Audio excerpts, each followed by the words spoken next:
राधे राधे महाराज जी। महाराज जी, जीवन में कई बार परेशानियां आती हैं तो लगता है हमने कभी किसी का बुरा नहीं किया, फिर ये सब क्यों हो रहा है? अगर ये पिछले जन्मों का है तो इस जन्म में कर्म क्यों फल मिल रहा है इसका मतलब? क्यों? फसल आपने बोई है तो काटना आपको ही पड़ेगा, कोई दूसरा थोड़ी काटेगा। आज कत्ल करता है, 10 साल मुकदमा चलता है, 20 साल की सजा होती है। कानून व्यवस्था है।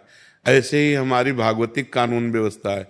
भीष्म जी सरसैया पे पड़े हुए हैं और भगवान से कहते हैं कि मैं 70 जन्म तक देख रहा हूं अपनी दिव्य दृष्टि से, मैंने ऐसा कोई पाप नहीं किया जो मुझे ये दंड मिले कि 6 महीना बाणों की सैया पर। तो भगवान ने कहा 100 के ऊपर चलो। एक बार आप राजा थे और एक सांप को उठा करके बबूल के पेड़ में बड़े बड़े कांटों में ऐसे डाल दिया और वो 6 दिन तक तड़प तड़प करके मरा। उसी का परिणाम आपको 6 महीने बाणों की सैया में।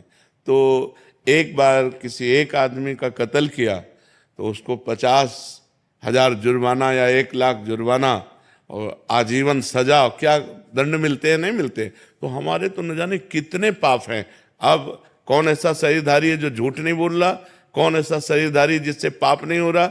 ये तो बात कह देना कि हमसे तो कोई गलती ही नहीं हुई, हमसे तो कोई पाप ही नहीं हुआ, ये बिल्कुल हम अविवेकपूर्ण मानते हैं।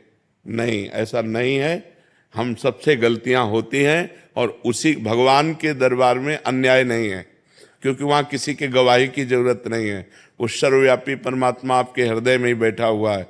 मत्ता परतरम नान्यत किंचिदस्ति धनंजय, मेरे सिवा और कुछ है ही नहीं, तो उसको गवाही की क्या जरूरत है? वो देख रहा है। तो हमको बहुत धैर्यपूर्वक चलना है। देखो, हम कई बार बता चुके हैं कि हमारे शरीर की रचना 2 कर्म से हुई है, पाप और पुण्य। दोनों के मिश्रण से मनुष्य शरीर बनता है। केवल पाप से यातना देह का निर्माण होता है जो नरक में मिलता है। केवल पुण्य से देव देह का निर्माण होता है जो स्वर्ग लोक, महारलोक, जनोलोक, तपलोक, सत्यलोक आदि में। लेकिन मनुष्य लोक में दोनों मिश्रित होते हैं, पाप और पुण्य। तो जिस अवस्था में जो हमें दुख मिलना है वो कर्म हमारे ऊपर लागू हो जाएगा। अगर पुण्य कर्म लागू है तो हमें सुखद अनुकूलता प्रशंसा मिलेगी। अगर पाप कर्म लागू है तो दुख प्रतिकूलता निंदा मिलेगी। वो हमारी वैसी बुद्धि हो जाएगी, जैसी हो भवतव्यता तैसी बने सहाय, आप ना आवे ताहि पे ताहि तहां ले जाए। अचानक आपसे ऐसी क्रिया बन जाएगी कि आपकी निंदा होगी, आपकी अवहेलना होगी। अचानक आपसे ऐसी क्रिया बन गई, दांव लग गया कि आपकी प्रशंसा होगी, आपकी जय जय हो जाएगी। वो पूर्व कर्मों का विधान चल रहा है। तो फिर मनुष्य जन्म में महानता क्या है? अब नवीन हमसे पाप ना होने पावे। अब नवीन कर्म हम ऐसे ऐसे समझ समझ के करें कि हमारी आगे की जो जन्म हो या आगे जो हमें मिले वो बहुत अच्छा ही हो। पाप कर्म नहीं होने चाहिए। अब हमसे गलती नहीं होनी चाहिए। अब लो नसानी अब ना नसई हो। तो ये पक्की बात समझ लीजिए कि अपने कर्म को ही भोगना पड़ रहा है। इसमें बिल्कुल संशय न कीजिए कि मैंने तो पाप नहीं किया। किसने प्रश्न किया था? ईमानदारी से देखो सखी, वृंदावन में बैठी हो, ईमानदारी से जब से तुम्हें याद है तब से अब तक देखो, केवल इसी जन्म में क्या आपसे पाप नहीं हुई? क्या आपसे गलती नहीं हुई? आप विचार करके देखिए, हमसे पूर्व जन्म में कितनी गलतियां हो गई हैं। इतनी गलतियां हो गई कि भगवान ने कृपा करके मुझे मनुष्य शरीर दिया है। मेरे कर्म से मनुष्य शरीर नहीं मिला। कबहू का करी करुणा नर देहि, देत ईश बिन हेत सनेहि। अब भी भगवान की कृपा देखो कि आप साधु समागम में बैठी हो, आप वृंदावन आई हो, संत समाज में बैठी हो। अब मोहि भाव भरोस हनुमंता, बिनु हरि कृपा मिले नहीं संता। तो भगवान तो आपको दुलार ही कर रहे हैं, भगवान तो आपको कृपा ही कर रहे हैं। पर अब हमने गलती की है तो वो भोग तो हमें भोगने पड़ेगा। और महाराज जी, इस जन्म का कब भोगना पड़ेगा? अगला। जब अभी जो वर्तमान में गलतियां। अगला। और ऐसा भी हो सकता है कि इसी जन्म में भी उसका दंड मिल जाए। भयानक अपराध, भयानक अपराध, जैसे आप संत द्रोह कर दो, संत निंदा कर दो, किसी संत को मार पीट दो, फिर आपको भयंकर आपको कष्ट। साधु अवज्ञा तुरंत भवानी, भक्तन निंदा अति बुरी भूल करे, जिनको के सुकृत बहुजन्म के छिन्न दायक को। तुरंत अकाल मृत्यु का विधान बन जाएगा, तुरंत अकाल मृत्यु का विधान बन जाएगा, तुरंत भयंकर कष्ट देने वाला योग लग जाएगा। महाराज जी, भागवतिक विधान है। भागवतिक विधान है। 2 मिनट में किसी को मार दिया, इसके बाद आजीवन कारागार, और उसको ऊपर से बोले 1 लाख रुपया जुर्माना। तो ये जो हम भोगने आते हैं मृत्यु लोक में, जुर्माना भोगने आते हैं, मूल सजा तो नरक में मिलती है, ये जुर्माना यहाँ होता है, उसको भोगना होता है। तो जो हमें भोगने को मिला उसे मिल, आगे हम कोई पाप कर्म नहीं करेंगे, आगे हम अच्छा भजन करेंगे तो हमें अच्छा मिलेगा। महाराज जी, लोग कहते हैं नरक तो किसने देखा है? अब कह दो कि किसने देखा, जब चोरी करोगे और जब तुम्हारे डंडा चलेंगे और जब जेल जाओगे तो अपने आप जान जाओगे कि जेल किसे कहते हैं। बोले किसने देखा है जेल? तो तस्मात् शास्त्रम प्रमाणम ते कार्य कार्यो व्यवस्थित हो, शास्त्र जो कह रहे हैं वो सत्य है, वो असत्य नहीं है।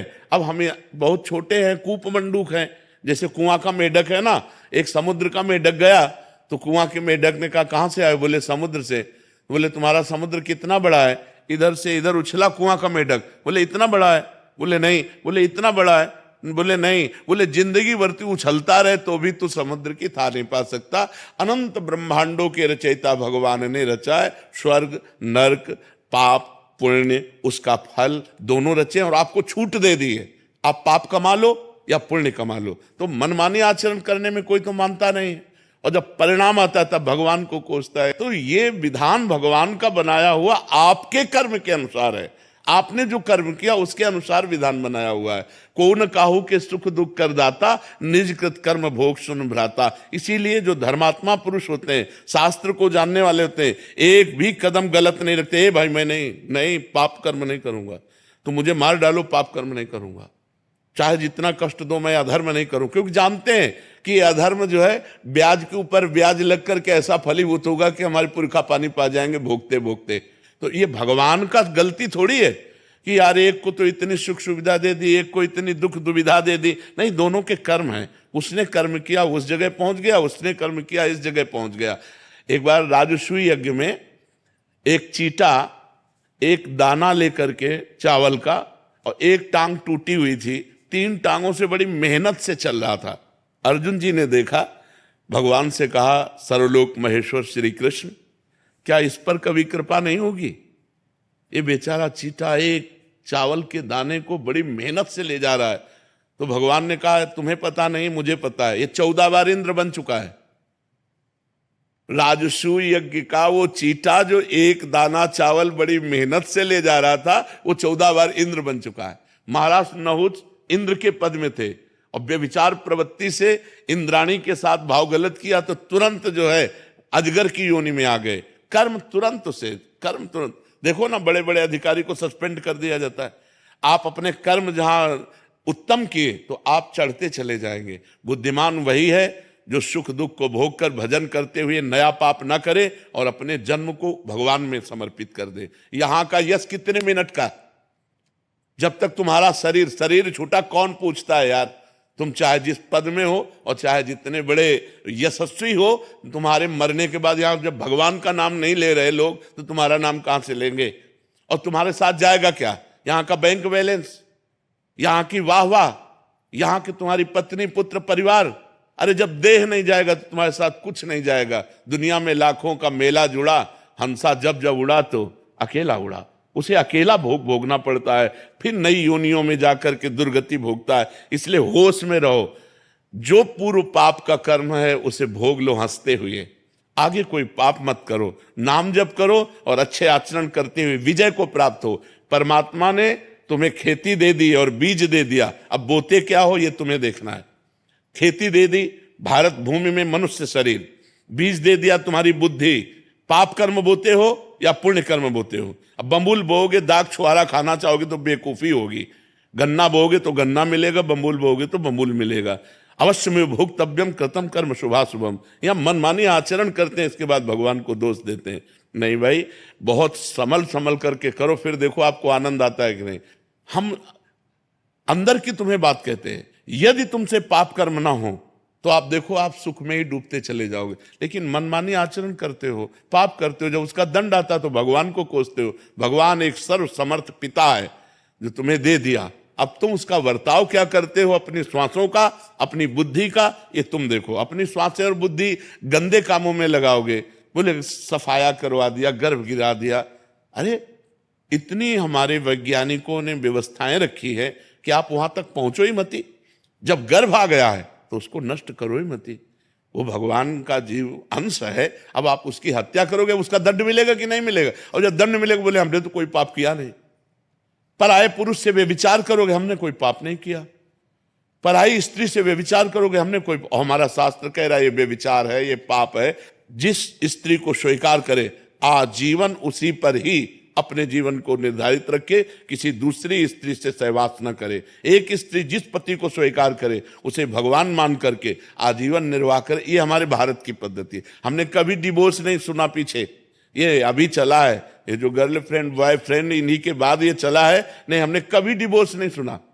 हम अपने बचपन में कभी ये नहीं सुना कि उनकी पत्नी ने उनको डिवोर्स दे दिया या उनके पति ने, कभी नहीं। आजीवन संबंध निर्वाह करना ये हमारे भारत की पद्धति है। भारत है, विदेश नहीं है कि आज इसके संग कल उसके संग, ये नहीं।